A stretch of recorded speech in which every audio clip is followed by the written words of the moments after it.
Today we are going to see inductive pickup, that is crankshaft position or speed sensor. Here you can see the animation of the inductive type speed measuring device. So here it is consist of permanent magnet and winding coil and metallic toothed rotor mounted on shaft whose speed is to be measured. Now we are going to see the working principle of this sensor. So here this is permanent magnet and these are the magnetic fields around it.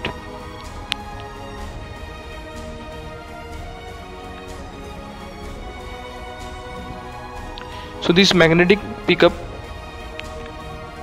consists of permanent magnet with coil wound around it.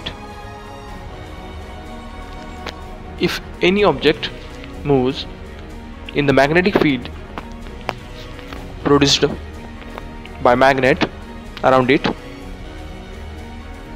so this is object is moving in a magnetic field. So what will happen if it moves?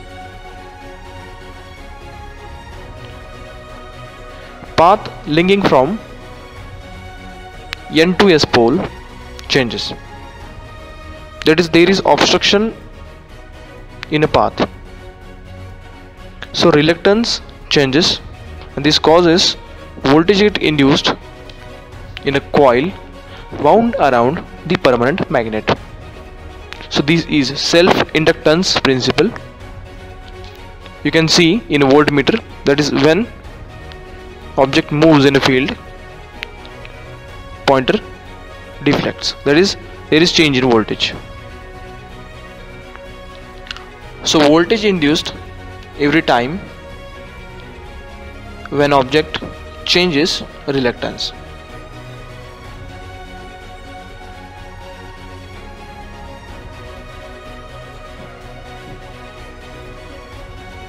If this inductive pickup is used for speed measurement of crankshaft, it must be coupled with the pulse counter to measure number of pulses generated per minute or per unit time, and this rotor is mounted on a shaft whose speed is to be measured, is having certain number of teeth.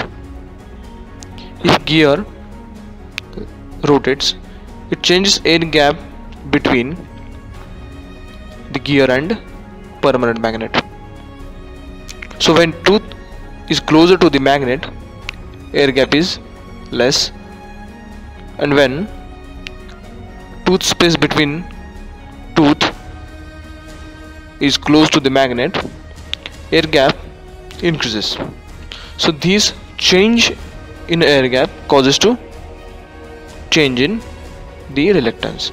So when tooth close to the magnet, voltage get induced, and when tooth space gets closer to the magnet, voltage drops. So this change in voltage can be shown by this graph, that is voltage versus time graph. So here is square wave.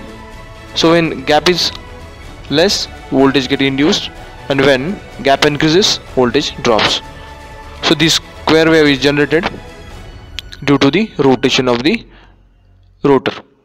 So this square wave can be shown on display, or number of pulses generated per time can be measured with the help of pulse counter. So this is square wave. So we can calculate the speed of the rotor.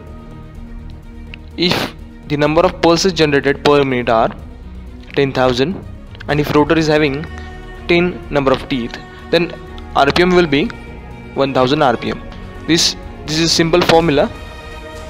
RPM is nothing but the number of pulses per minute upon number of teeth.